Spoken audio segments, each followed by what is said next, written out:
Hello Access campers and welcome to episode 45 of your favourite PlayStation video show. Coming up, we travel to Lucasfilm for Darth Vader! Yoda! Oh my god, it's Star Wars 1313! We reveal the lucky winner of our Gamescom presenter competition, and we've got PS3's latest in our PlayStation briefing. First up though, it's time to dice with death in Game of the Week, Darksiders 2.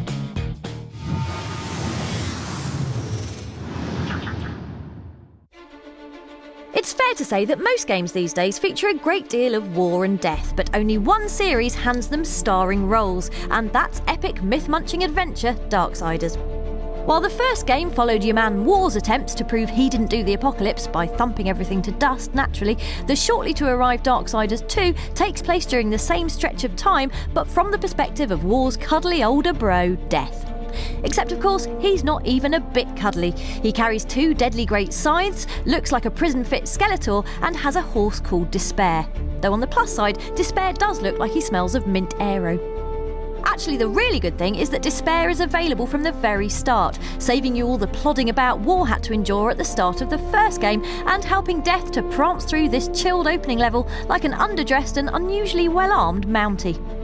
And happily, the differences don't stop there. Death is more agile than his chunky sibling, making the scythe-heavy combat a skittering whirl of limbs and comic ink blood. One nice RPG-ish addition is that Death can loot the corpses of enemies, equipping bits of armour and even secondary weapons, like this very sensibly sized axe, or this delicate hammer, which broaden his range of combos. Even better is that the game doesn't all take place in a frosty cave. Whack the feathery balls off the gate-guarding Crowfather and Death has access to a giant realm stretching from green Middle-earthy valleys to grim grey dungeons. Like the returning race of makers, a bit like regular fantasy dwarves with mega-sized beards, Darksiders 2 feels enormous, full of weapons and skills to acquire, giant areas to explore, and enemies for Death to make extra dead. Darksiders 2 gets epic on your ass from the 20th of August.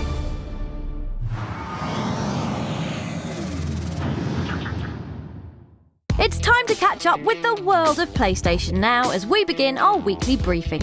First up, a huge announcement from the guys at Codemasters as the publisher unveils Grid 2, follow-up to the 2008 road race sim that was a bit like F1 in sporty hot pants or dirt after a bath. We asked the team what to expect from the sequel. Really key, I think, this time around is the new sense of immersion which we're trying to bring into the title to make it an absolutely seamless experience for the gamer.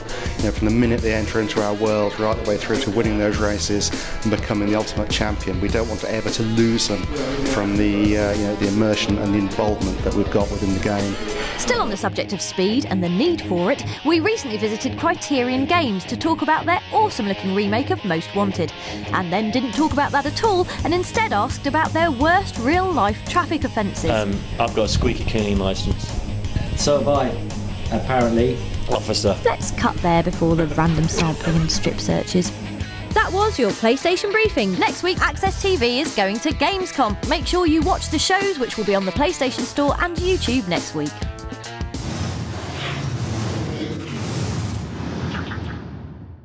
Time to ditch the discs. It's our weekly roundup of PS3's best on the store.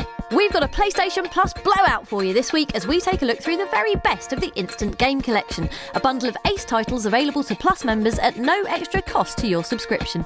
First up is the utterly delightful Little Big Planet 2, a family-friendly platformer that neglects guns, swearing and brown in favour of sponge cake, smiles and Stephen Fry. Go on, off you trot.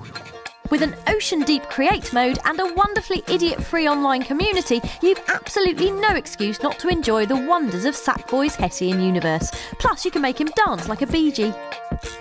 A bit more shooty, but no less brilliant, is Lara Croft and the Guardian of Light, an off-road trek into co-op territory for the Tomb Raider franchise that struck gold with ace puzzles, intuitive combat, and a man with more piercings than an acupuncture patient.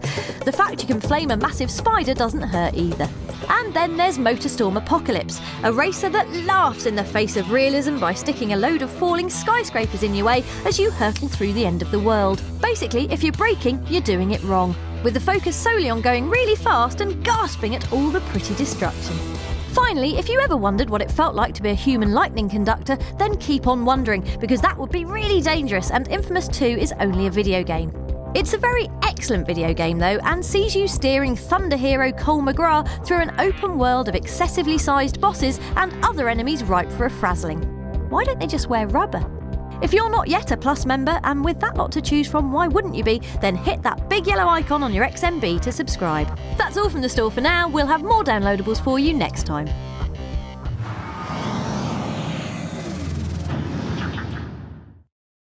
First of all, some sad news. I won't be here next week as I'll be jetting off to my sofa.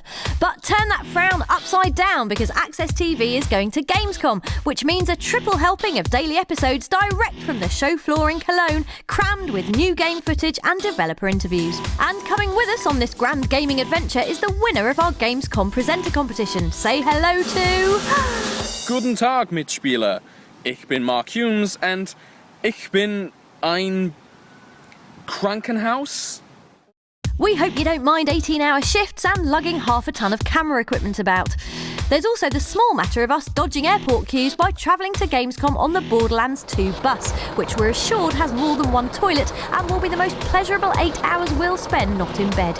Expect a full report on our return to Blighty, which incidentally we're doing on bicycles to raise money for Games Aid. Aren't we heroes? See you in Germany!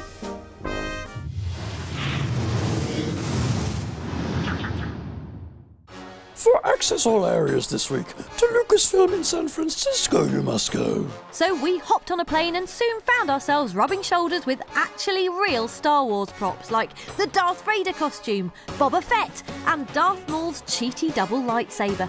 But gawping at amazing Star Wars memorabilia came second on our agenda to gawping at an amazing Star Wars game. It's called Star Wars 1313 and despite the double unlucky name is looking all kinds of brilliant thanks to the collaboration between developers LucasArts and special effects powerhouse Industrial Light and Magic. Amazing! We snuck behind the scenes for a natter with the chaps responsible. We wanted to go with something that had a much more relatable hero character, somebody who was more grounded, and that meant having ultimately at the core a character who is bound by the range of human ability. The cool thing about that is that you can go for much more visceral, exciting gameplay with a guy that you know can die. I think the interesting thing is that when you're talking about a narrative-driven game, gameplay and narrative can be at the same point. They can be at level pegging and they can inform each other, but because the narrative is so much part of the gameplay, it's a different kind of equation. Peter Dalton from ILM and Jeff Brown from LucasArts as a team designing all the shots. You know, Pete, he was a cameraman on Return of the Jedi, so we're like, oh, how do we make sure this feels like a Star Wars shot? It's like, I'll tell you exactly how you make sure it feels like a Star Wars shot. So it's the first time you've really seen this sort of high, convergence of the two worlds of media to such a level. I'm really invested in our facial animation side of things and the facial capture side, so this seemed like a really logical fit. I mean, we're going to be pushing a whole lot of stuff through, so it's an opportunity to really push the technology, to push the techniques, and to hopefully deliver something that's pretty kick-ass. We'll have tons more on Star Wars 1313 soon, but until then a massive thanks to Kim, Dominic and Michael. And we've also been asked to thank Yoda by this hummingbird. Thanks, Yoda!